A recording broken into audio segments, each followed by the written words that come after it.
এমন অবস্থায় ঈদগাহের কোনায় বসে দেখতেছে একটি বাচ্চা, শিশু বাচ্চা কান্না করতেছে। এতিম নবী, আমার আপনার নবী এতিম বাচ্চার প্রতি তাকিয়ে দেখে তার মায়া মোহাব্বত চলে আসছে। এতিম নবী আল্লাহর হাবিব সাল্লাল্লাহু আলাইহি ওয়াসাল্লাম বাচ্চাকে জিজ্ঞাসা করতেছে, ও শিশু বাচ্চা, তুমি কান্না করো কেন? শিশু বাচ্চা বলে, ও আল্লাহর হাবিব, আমার দুনিয়ায় মাও নাই বাবাও নাই, আমার মাও নাই বাবাও নাই, আমাকে ভালো পোশাক দেওয়ানোর কোনো মানুষ নাই, আমাকে ভালো কিছু খাওয়ানোর জন্য কোনো মানুষ নাই, আমাকে কেউ একটু আদর করার মানুষও নাই। আল্লাহর হাবিব বলেন, চলো আমার সঙ্গে চাই, আমার ঘরে যায়।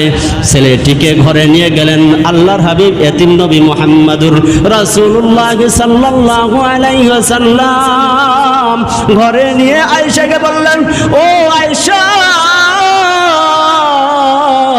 এই ঈদের দিনে তোমার জন্য এমন একটি আমি পুরস্কার নিয়ে এসেছি, তোমার জন্য এই ঈদের দিনে তোমার জন্য আমি এমন একটা জিনিস নিয়ে এসেছি, তুমি দেখে খুশি হবা কিনা? আল্লাহর হাবিব বলেছেন, এতিম বাচ্চাটাকে নিয়ে এসেছি তোমাকে উপহার দেওয়ার জন্য। এতিম বাচ্চাকে বললেন, ও আয়েশা, এই এতিম বাচ্চাটাকে গোসল করিয়ে দাও, সুন্দর পোশাক গায়ে পরিয়ে দাও, কিছু তাকে খাদ্য খাবার খাওয়াইয়ে দাও। আল্লাহর হাবিব সাল্লাল্লাহু আলাইহি ওয়াসাল্লাম এতিম বাচ্চাদের প্রতি এত সহনশীল হয়েছেন। আল্লাহর হাবিব সাল্লাল্লাহু আলাইহি ওয়াসাল্লাম এতিম হওয়ার কারণে তিনি বুঝেছেন এতিমদের প্রতি সহযোগিতা করা দরকার।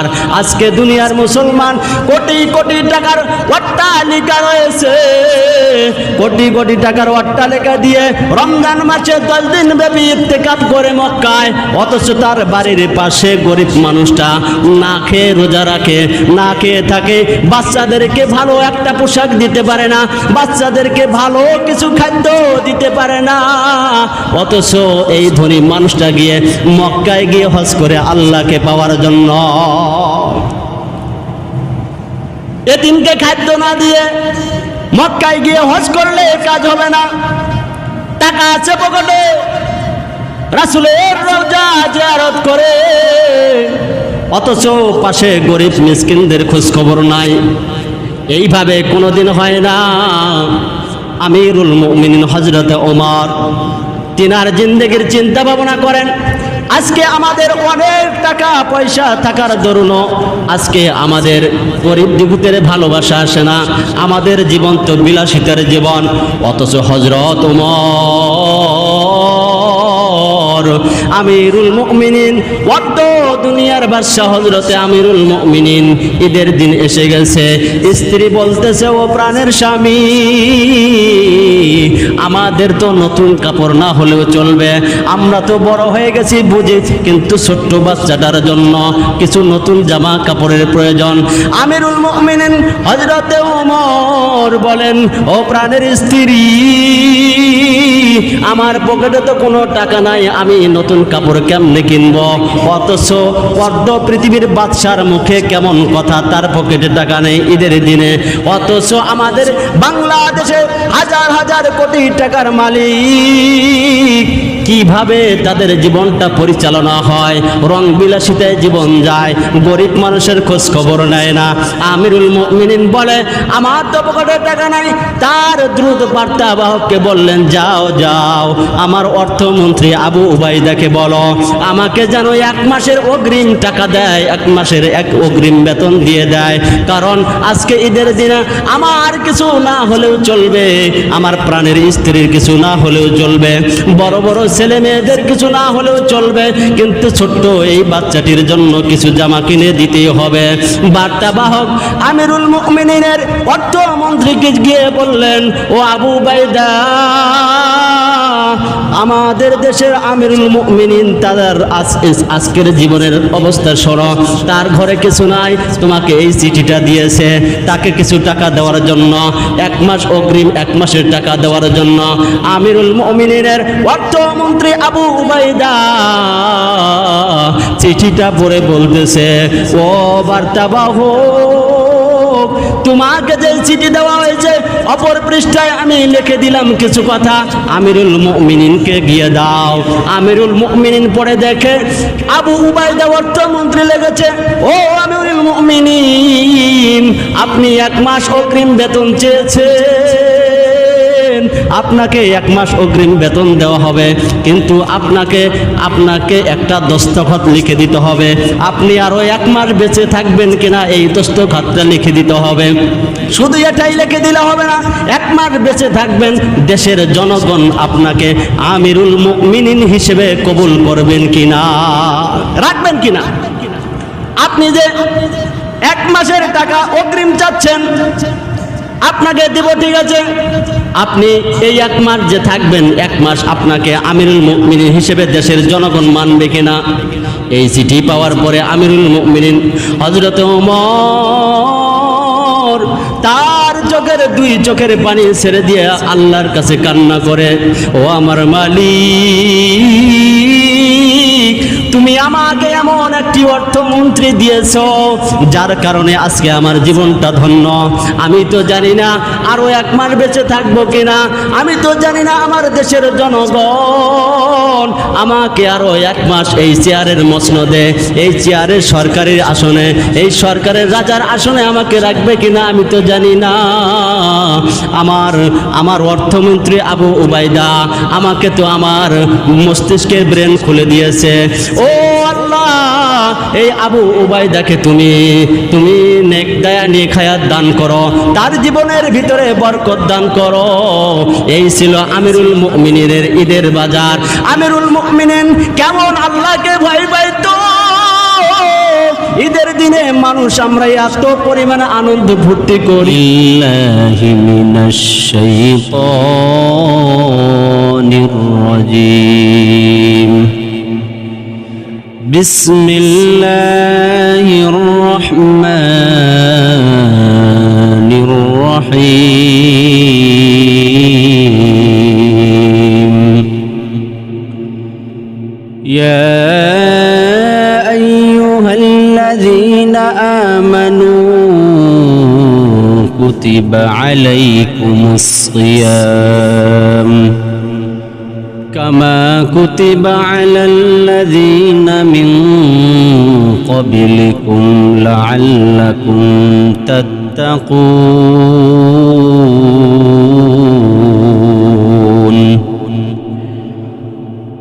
وقال رسول الله صلى الله عليه وسلم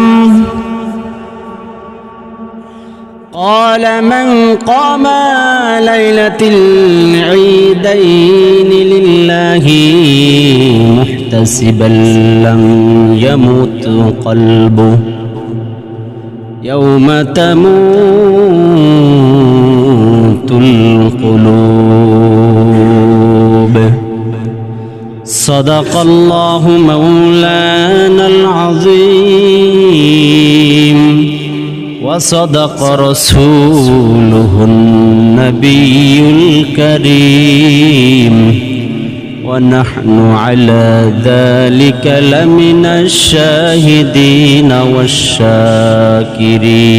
والشاكرين. إن الله وملائكته يصلون على النبي يا أيها الذين آمنوا صلوا عليه وسلموا تسليما. اللهم صل على محمد وعلى آل سيدنا مولانا محمد.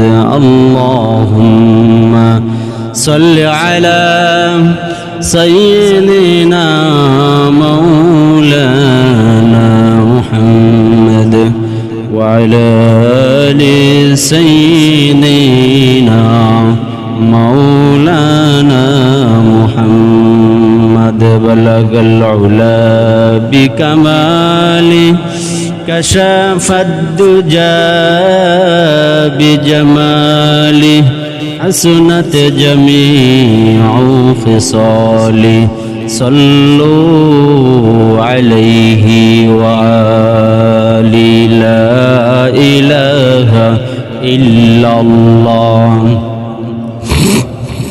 আওয়াজ দিয়ে পড়েন, আওয়াজ দিয়ে। لا إله إلا الله لا إله إلا الله لا إله إلا الله لا إله إلا الله لا إله إلا الله محمد رسول الله صلى الله عليه وسلم লক্ষ কোটি দরুদ ও সালাম শুকর ও সুজদ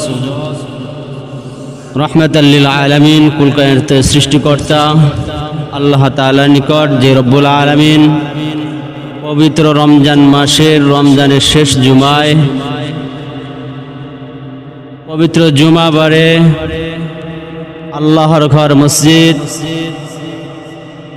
জুমার 2 রাকাত নামাজ পড়ার উদ্দেশ্যে যে আল্লাহ পাক রব্বুল আলামিন আপনাকে আমাকে সমস্ত ঝামেলা থেকে, রোগ ব্যাধি থেকে সুস্থতা দান করে আল্লাহ পাক রব্বুল আলামিন আল্লাহ পাকের ঘর মসজিদে এসে বসার তৌফিক দান করেছেন। এজন্য আমরা সেই আল্লাহর দরবারে জোরে সোরে প্রাণ খুলে আওয়াজ দিয়ে শুকরিয়া তান আদায় করি। সকলে বলি আলহামদুলিল্লাহ। লক্ষ কোটি দরুদ ও সালাম সরদারে কায়নাত, সমস্ত জাহানের রহমত, সাইয়্যিদুল মুরসালিন খাতামুন নবিয়্যিন মুহাম্মদ সাল্লাল্লাহু আলাইহি ওয়াসাল্লামের উপর। আমার নবী কেমন? নবী সাল্লাল্লাহু আলাইহি ওয়াসাল্লাম জিবরাইলের সঙ্গে একদিন কথা হচ্ছে। জিবরাইল জিজ্ঞাসা করছে, আপনার বয়স কিরকম হবে? আপনাকে সৃষ্টির আগে কোন সৃষ্টি ছিল? জিবরাইলকে জিজ্ঞাসা করছে, হে জিবরাইল, আমার আপনার নবী জিজ্ঞাসা করছে যে তোমাকে যখন সৃষ্টি করা হয়েছে, তোমাকে সৃষ্টির পূর্বে যে জিনিসগুলো সৃষ্টি করেছিল, জিবরাইল বলো যে তুমি সৃষ্টি হওয়ার পরে সর্বপ্রথম যখন তোমার হুঁশে আসছে, তখন তুমি সর্বপ্রথম কোন জিনিসটা দেখেছো? আমি আমার সৃষ্টি হওয়ার পরে, আমার হুঁশে আসার পরে, জ্ঞান আসার পরে আমি সর্বপ্রথম একটি তারকা দেখেছি। জিবরাইল কি দেখেছেন? সর্বপ্রথম একটি তারকা দেখেছেন। আমার আপনার রহমাতাল লিল আলামিন নবী পাক বলতেছেন যে যেই তারকাটা তুমি তোমার সৃষ্টি প্রথম দেখেছো, ওই তারকাটা ছিলাম আমি মুহাম্মদুর রাসূলুল্লাহ সাল্লাল্লাহু আলাইহি ওয়াসাল্লাম। সেই মর্যাদার নবীর উম্মত আমরা। জীবনের প্রত্যেকটা কাজ যদি আমরা সেই রাহমাতাল লিল আলামিন নবী পাকের সুন্নাহ অনুযায়ী আমল করতে পারি, তবে আমাদের জীবনটা হয়ে যাবে ধন্য। যেই ব্যক্তির আমলের ভিতরে নবীর সুন্নাত নাই, তার আমলের কোনো মূল্য নাই। নামাজ, মাগরিবের নামাজ 3 রাকাত, 3 রাকাতে কয়টি সিজদা দিতে হয়? 6টি সিজদা দিতে হয়। এখন যদি আপনি একটি বাড়ায়া দেন যে সিজদা দেওয়া তো ভালো, আল্লাহকে সিজদা দেওয়া ফরজ, 6টি সিজদার পরিবর্তে আল্লাহকে যেহেতু সিজদা দেওয়া ভালো, একটি সিজদা বাড়িয়ে দেই, নামাজ হবে? নামাজ হবে? নামাজ হবে না। আল্লাহ পাক রব্বুল আলামিন কোরআনুল কারীমের ভিতরে নামাজ পড়তে বলেছেন, সালাত পড়তে বলেছেন, কায়েম করতে বলেছেন। কিভাবে পড়ব, কিভাবে কায়েম করব, নিয়ম নীতি জানিয়ে দিয়েছেন কে? আপনার আমার নবী মুহাম্মদ রাসূলুল্লাহ সাল্লাল্লাহু আলাইহি ওয়াসাল্লাম। তার তরিকায় যত আমল রয়েছে আল্লাহ তাআলা নির্দেশ করছেন এবং রাসূলের তরিকা অনুযায়ী আমল করতে বলেছেন। যদি আপনার আমার এই আমলের ভিতরে রাসূলের তরিকা না থাকে, সেই আমল আল্লাহর দরবারে কবুল হবে না। সেই রাসূল বলেছেন, মায়ার নবী বলেছেন, জুমাবারের দিনে আল্লাহর কোন বান্দা জুমার দিন পেল, এই জুমার দিনে আল্লাহর কোন বান্দা যদি সকাল সকাল তার প্রয়োজনীয় গোসল সেরে, ফরজ গোসল, প্রয়োজনীয় গোসল সেরে সকাল সকাল কোনো গাড়ি ঘোড়ায় না চড়ে পায়ে হেঁটে পথ ব্রিজে যদি আল্লাহর কোনো বান্দা মসজিদে আসতে পারে, মসজিদে এসে ইমামের কাছাকাছি বসে কোনো রকম কথাবার্তা ছাড়া, পয়সা কথাবার্তা ছাড়া, কোনো রকম গল্প গুজব ছাড়া খুতবা, ইমামের খুতবা মনোযোগের সহিত শুনে, আমার আপনার নবী রাহমাতাল লিল আলামিন, সাইয়্যিদুল মুরসালিন, খাতামান নবিয়্যিন, রাহমাতাল লিল আলামিন, তিনার জবানে বলেন, ওই ব্যক্তি যদি কোনো বাজে কথা না বলে, ওই ব্যক্তির আমল নামায় প্রতি কদমে কদমে 1 বছরের রোজা রাখার নেকি লিখে দেওয়া হয়। শুধু 1 বছরের নেকি লিখে দেওয়া হয় না, বরং 1 বছর রাত্রিতে দাঁড়িয়ে দাঁড়িয়ে নফল নামাজ পড়লে যেই পরিমাণ সওয়াব হয়, আমার আপনার নবী রাহমাতাল লিল আলামিন, নবী পয়গম্বর, সাইয়্যিদুল মুরসালিন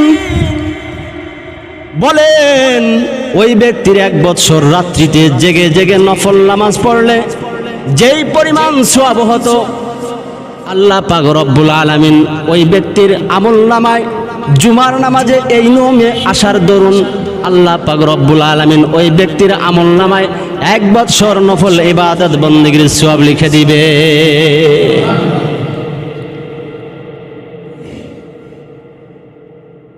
যেই রাহমাতাল লিল আলামিন এত সুন্দর পরামর্শ দিলেন, সেই নবী বললেন, রমজানের রোজা রাখবে, রোজা রাখার পর কোনো বান্দা যদি পরিপূর্ণ আমার রাসূলের সুন্নাহ অনুযায়ী আমল করে, রমজানের রোজা রাখলো, ঈদের দিন ঈদগাহে গিয়ে আল্লাহর কাছে ক্ষমা চাইলো, তওবা করলো, আমার আল্লাহ পাক রব্বুল আলামিন বলেন যে ওই ব্যক্তির আমলনামার সমস্ত গুনাহগুলো মাফ করে দিয়ে মাসুম বান্দা বানাইয়া আমি ওই বান্দাকে বাড়িতে ফিরাইয়া দে। সেই রাসূলের সুন্নাহ অনুযায়ী আমল করা আমাদের জীবনের দরকার আছে না নাই? সেই রাসূলের সুন্নাহ অনুযায়ী আমাদের জীবনে আমল করার দরকার। দীর্ঘ 1 মাস রোজা রাখতেছি, যাদের কপাল ভালো তারাই এই রমজান মাস পেয়ে রোজা রাখলো, আর যাদের অন্তরের ভিতরে কলুষিতা রয়েছে, পাপে পরিপূর্ণ জর্জরিত হয়েছে, এই রমজান মাস পাওয়ার পরেও তাদের মস্তিষ্কের ভিতরে একটু চুল পরিমাণও কাজ করলো না যে আমি রমজান মাস পেলাম অথচ আমার জীবনের গুনাহগুলো আমি মাফ করতে পারলাম কিনা,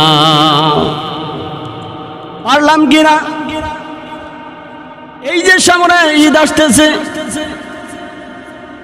অথচ আল্লাহর হাবিব সাল্লাল্লাহু আলাইহি ওয়াসাল্লাম এই সামনে ঈদের রাত্রিটাকে এমন একটি সারপ্রাইজের আমল বলে দিয়েছেন এত দামি দামি আমল আর কোন নবীর উম্মতকে আল্লাহ পাক রব্বুল আলামিন দেন নাই। আল্লাহর হাবিব সাল্লাল্লাহু আলাইহি ওয়াসাল্লাম বলেন, আন খালিদ ইবনে মা'দান আন আবি দারদা রাদিয়াল্লাহু তাআলা আনহু قال من قام ليلة العيدين لله محتسبا لم يمت قلبه يوم تموت القلوب।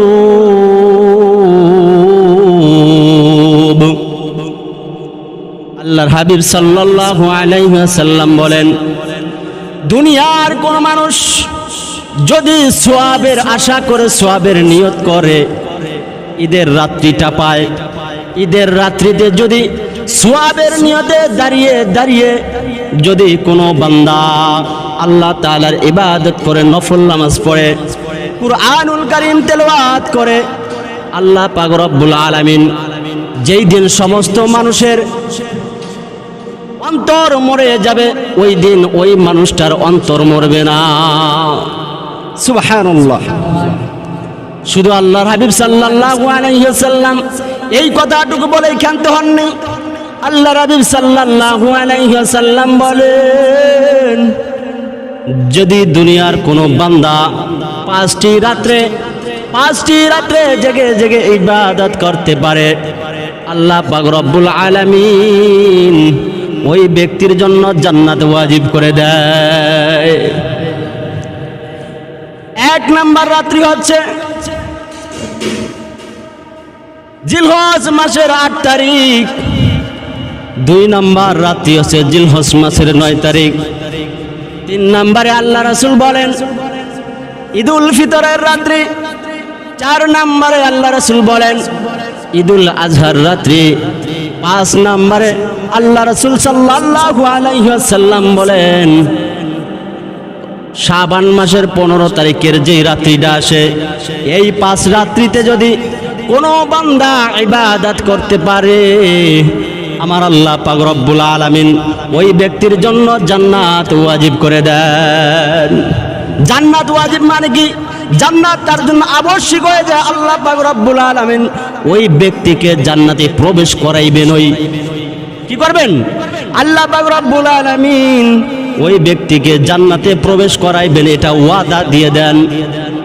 আল্লাহর হাবিব সাল্লাল্লাহু আলাইহি ওয়াসাল্লাম শুধু এতটুকুই বলেন নাই, যদি কোনো বান্দা এই রাত্রিগুলোর ভিতরে রজব মাসের 1ম রাত্রি, শাবান মাসের 15 রাত্রি, ঈদুল ফিতরের রাত্রি, ঈদুল আজহার রাত্রিতে দাঁড়িয়ে দাঁড়িয়ে নফল নামাজ পড়ে ইবাদত করে, ওই রাত্রিগুলোতে যদি ইবাদতে কাটিয়ে দেয়, আল্লাহর হাবিব সাল্লাল্লাহু আলাইহি ওয়াসাল্লাম বলেছেন ওই ব্যক্তির দোয়া করা দেরি, আল্লাহ পাক কবুল করতে দেরি করেন না। এই রাত্রিগুলো ইবাদত করা দরকার আছে না নাই? আছে না? এই রাত্রিগুলোকে ইবাদত করা মুসলমানের জন্য কর্তব্য। যদি মুসলমানের ইমানের শক্তি তাজা থাকতো, তবে এই কথা শোনার সঙ্গে সঙ্গে তাদের অন্তরের ভিতরে ভয় এসে যেত, তাদের ভিতরে আনন্দ লেগে যেত। অথচ মুসলমান এই রাত্রিগুলো পাওয়ার পরেও ইবাদতে লিপ্ত হবে তো দূরের কথা, ওই রাত্রিগুলোতে যত ধরনের কুকর্ম রয়েছে, যত ধরনের খারাপ কাজ রয়েছে, রাত্রিতে আড্ডা দেওয়ার জন্য বর্তমান মানুষ রাত্রি জাগরণ করে। কথা বলেন ঠিক কিনা? রমজানের রাত্রি, ঈদের রাত্রি যখন আসে, আল্লাহ রাসূল সাল্লাল্লাহু আলাইহি সাল্লাম সুন্দর পরামর্শ দিয়ে দিলেন, জাগ্রত থাকবা। এই রাত্রে জাগ্রত থাকলে তোমাদের কয়টি জিনিস পাবা? 3টি জিনিস পাবা। একটা হচ্ছে যেই দিন তোমার সমস্ত মানুষের অন্তরগুলো মরে যাবে, ওই দিন তোমার অন্তরটা মরবে না। কারণ এই হাদিসের ব্যাখ্যায় আল্লামা শাইখুল হাদিস জাকারিয়া রহমাতুল্লাহি আলাইহি বলেন যে ওই দিন বলতে এটাকেই বোঝানো হয়েছে যেই দিন কিয়ামতের দিন সিংহায় ফুঁক দিয়ে দেওয়া হবে, সমস্ত মানুষের অন্তরগুলো কলুষিত থাকার কারণে, পাপ করার কারণে তাদের অন্তরগুলো ভয়ে কম্পিত হয়ে যাবে। কিন্তু যারা এই রাত্রিগুলোতে আল্লাহ তাআলার ইবাদত করবে, আল্লাহ তাআলার হুকুমগুলো পালন করবে, ওই দিন তাদের কোনো ভয় থাকবে না। লা খাউফুন ওয়ালা হুম ইয়াহজানুন, তাদের কোনো চিন্তা থাকবে না, তাদের কোনো ভয় থাকবে না। আল্লাহ রাসূল সাল্লাল্লাহু আলাইহি সাল্লামের উপর আয়াতে কারিমা নাজিল করে দিলেন। আল্লাহ তাআলা বলেন, যেই ব্যক্তি আমাকে ভয় করে, আমার উপর তার সমস্ত কাজগুলো ছেড়ে দেয়, লা খাউফুন আলাইহিম ওয়ালা হুম ইয়াহজানুন।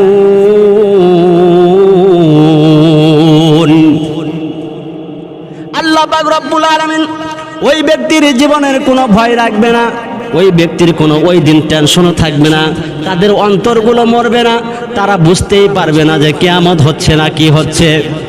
আল্লাহ পাক রব্বুল আলামিন এই সমস্ত আমলকারী বান্দাকে আল্লাহ তাআলার আরশের নিচে ছায়া দান করবে। 2 নম্বরের ফায়দা কি?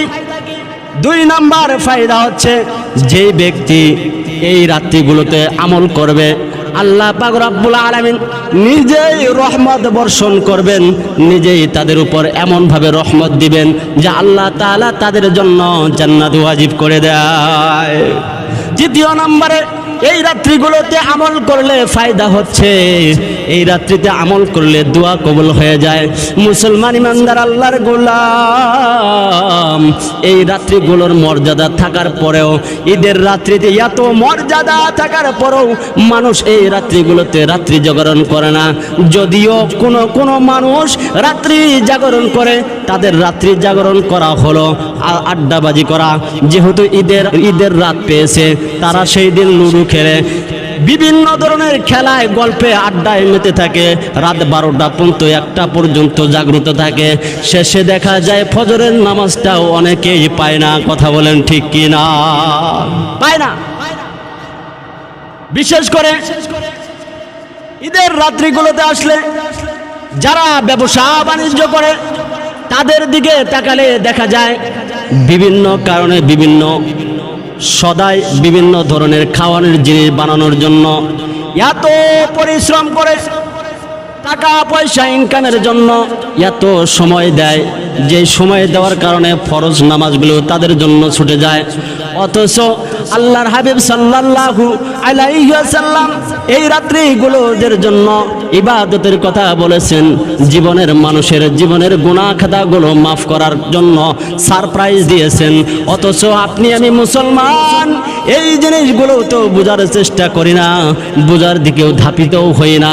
যে আলেম ওলামার মুখ থেকে যে কথাগুলো শুনি, এগুলোর প্রতি একটু আমল করার চেষ্টা করি, আমল তো করি না, অথচ এর বিরুদ্ধে আরো কথা বলা শুরু করে। এই কথা বলেন ঠিক কি না?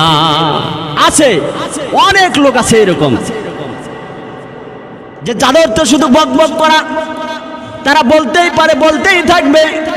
হুজুরদের খালি খাওয়া দাওয়া, কোনো টেনশন নাই, তাদের শুধু খাওয়া দাওয়া আর শুধু কোরআন হাদিসের কথা, সোয়াবের আমরা বলে শুধু সোয়াবের কথাই বলি, এই কথাই নাকি বলি, সোয়াবের কথা বলবো না, দুনিয়াতে কিসের কথা বলবো? যেই কে আমাদের ময়দানে একটি সোয়াবের জন্য সন্তান মায়ের পিছে পিছে দৌড়াবে, পিতা সন্তানের পিছে দৌড়াবে, সন্তান পিতার কাছে দৌড়াবে, ভাই বোনের কাছে দৌড়াবে, বোন ভাইয়ের কাছে দৌড়াবে, স্বামী স্ত্রীর কাছে দৌড়াবে, স্ত্রী স্বামীর কাছে দৌড়াবে। সেই কঠিন ভয়াবহ দিনে একটি সোয়াবের কত মূল্য সেই দিন হয়তো বোঝা যাবে।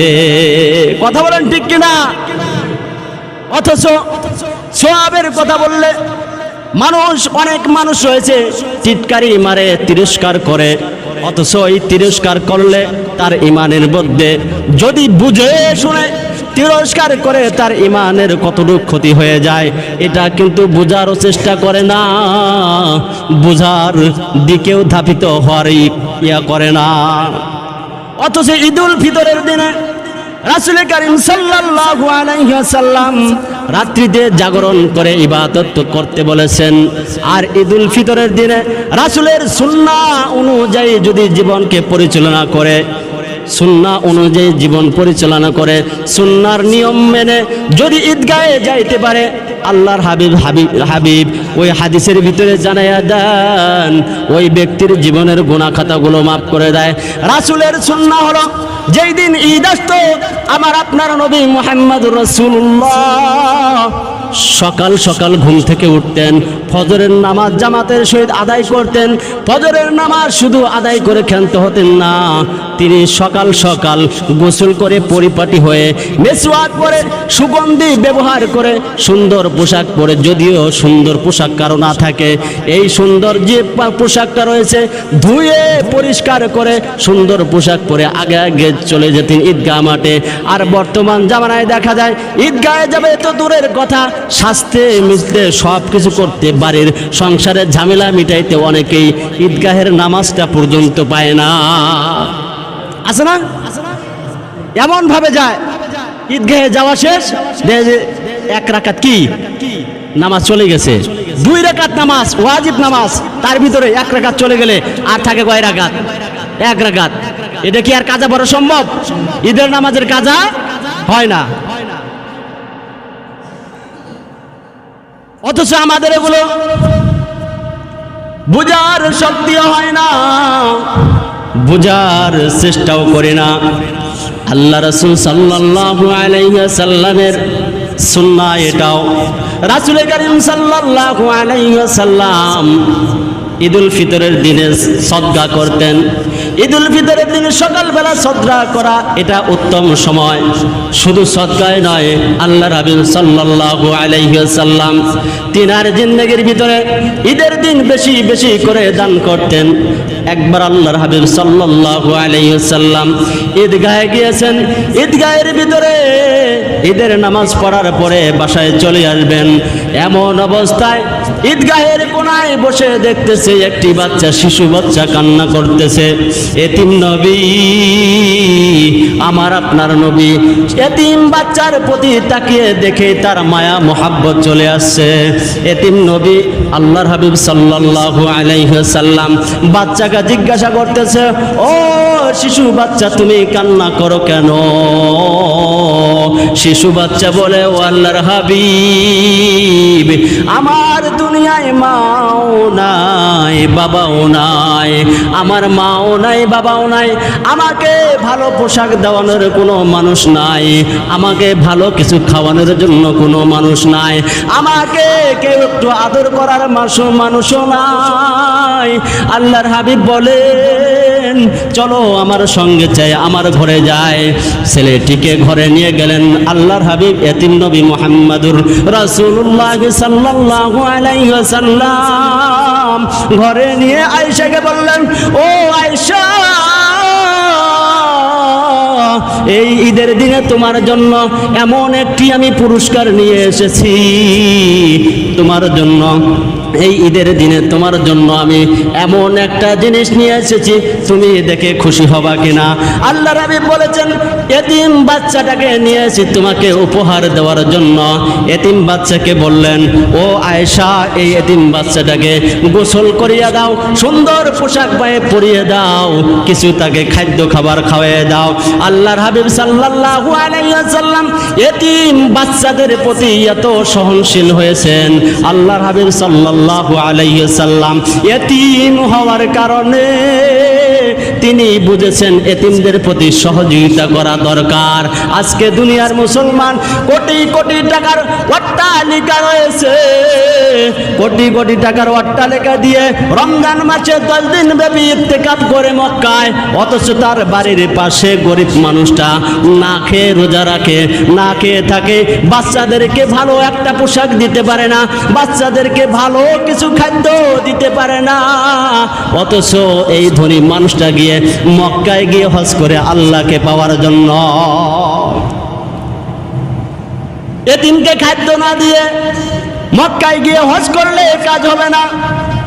টাকা আছে পকেটে, রাসূলের রওজা জিয়ারত করে, অথচ পাশে গরিব মিসকিনদের খোঁজ খবর নাই।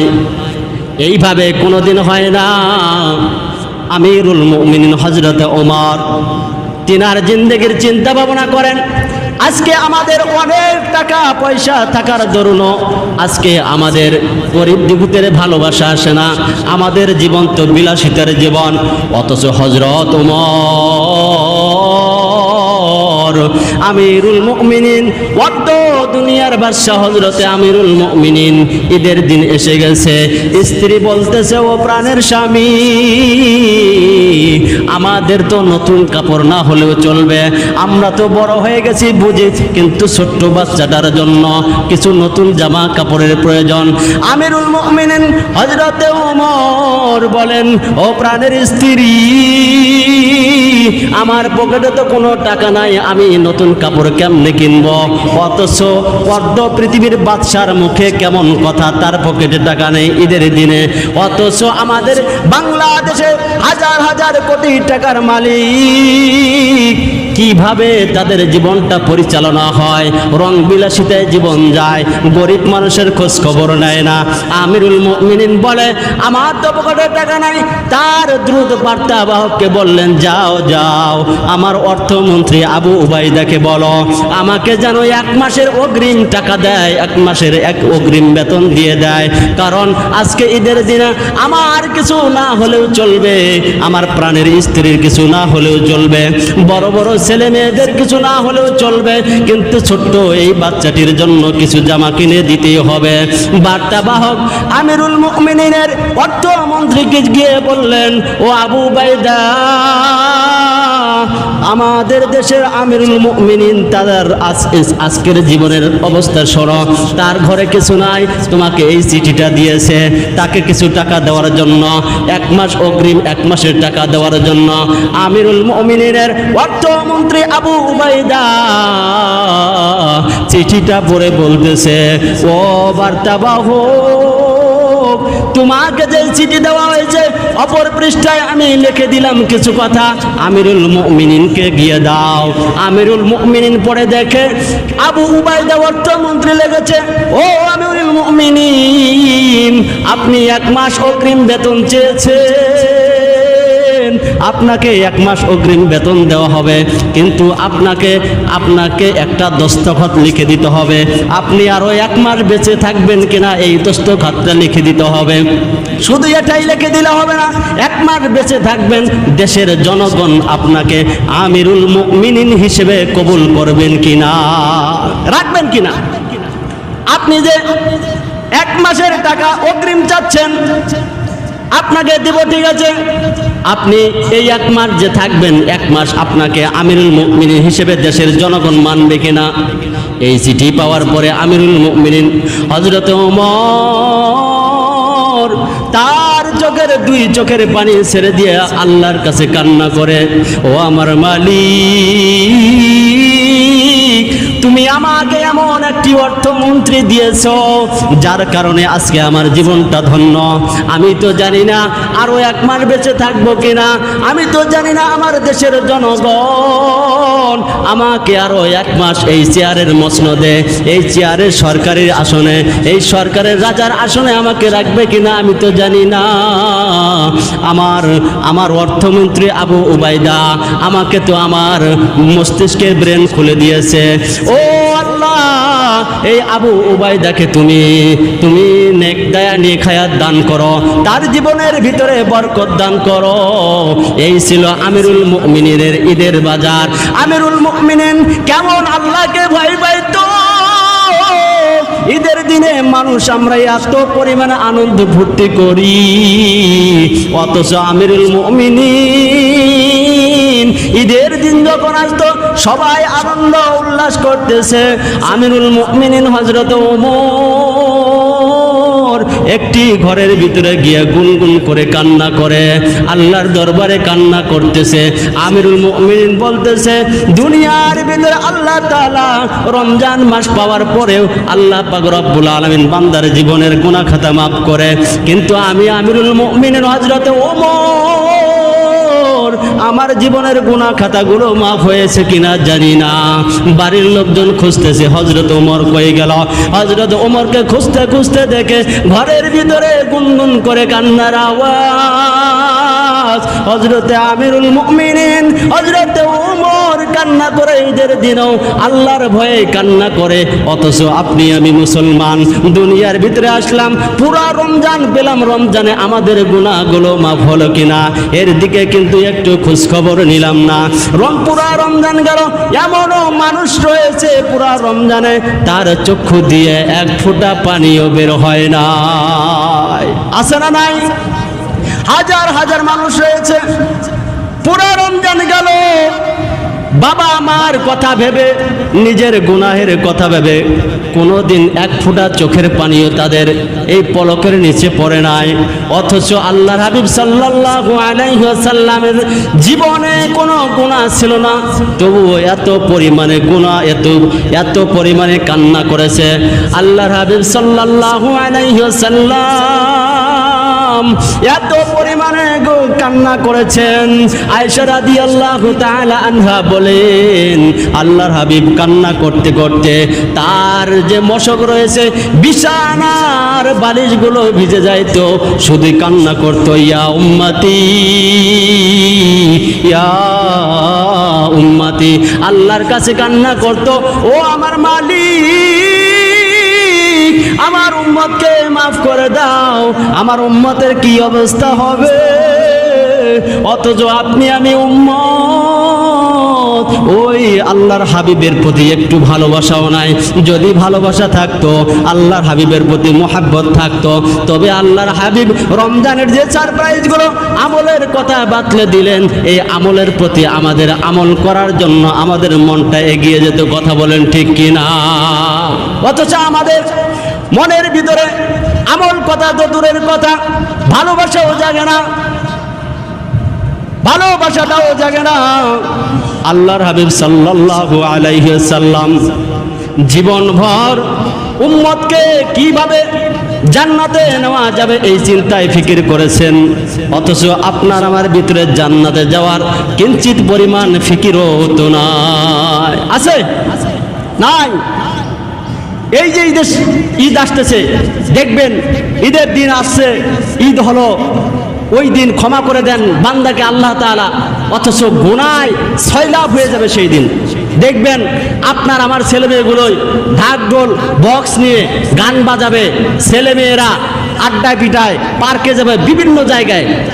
একটা মুসলিম সমাজের মুসলিমদের একটা উৎসব, গুনাহ মাফের উৎসব, এই দিন কান্না করতে হবে, আনন্দের কান্না করতে হবে, অথচ কান্না তো নয়, অথচ আর ওই দিন গুনাহের সয়লাভ হয়ে যায়।